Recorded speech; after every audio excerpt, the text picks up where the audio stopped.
ने एक ख्वाब देखा। ख्वाब में अल्लाह ताला फरमा रहे थे, ऐ इब्राहिम, अपनी सबसे कीमती चीज मेरी राह में कुर्बान कर दो। जब हजरत इब्राहिम अलैहिस्सलाम नींद से जागे तो बहुत सोच में पड़ गए। उन्होंने दिल में कहा, नबी का ख्वाब झूठा नहीं होता, यह तो अल्लाह का हुक्म है। उस वक्त हजरत इब्राहिम अलैहिस्सलाम के पास बहुत सारे ऊंट थे। उन्होंने सोचा कि शायद यही मेरी सबसे कीमती चीज है, इसलिए अगली सुबह उन्होंने 100 ऊंट अल्लाह की राह में कुर्बान कर दिए। मगर अगली रात फिर वही ख्वाब आया। अगली सुबह फिर उन्होंने 100 ऊंट कुर्बान कर दिए। लेकिन अब भी दिल में सवाल था, क्या यही वो चीज है जो अल्लाह मुझसे चाहते हैं?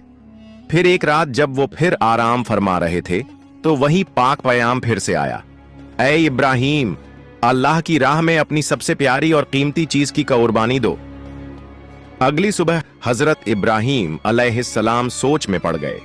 उन्होंने कहा, मैंने 2 दिन में 200 ऊंट कुर्बान कर दिए, लेकिन क्या अल्लाह ने मेरी यह कुर्बानी का कबूल नहीं की? तो फिर अल्लाह रब्बुल आलमीन मुझसे क्या चाहते हैं? बहुत सोचने के बाद हजरत इब्राहिम अलैहिस्सलाम को महसूस हुआ कि जब अल्लाह ने कहा था, अपनी जिंदगी की सबसे कीमती चीज मेरी राह में कुर्बान करो, तो उसका मतलब ऊंट नहीं बल्कि उनका प्यारा बेटा हजरत इस्माइल अलैहिस्सलाम था।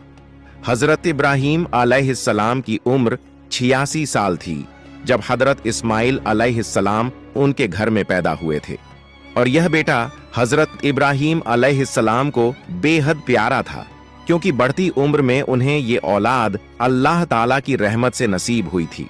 यह वही बेटा था जिससे उनकी नस्ल आगे चलने वाली थी और जिसकी मोहब्बत हजरत इब्राहिम अलैहिस्सलाम के दिल के बेहद करीब थी।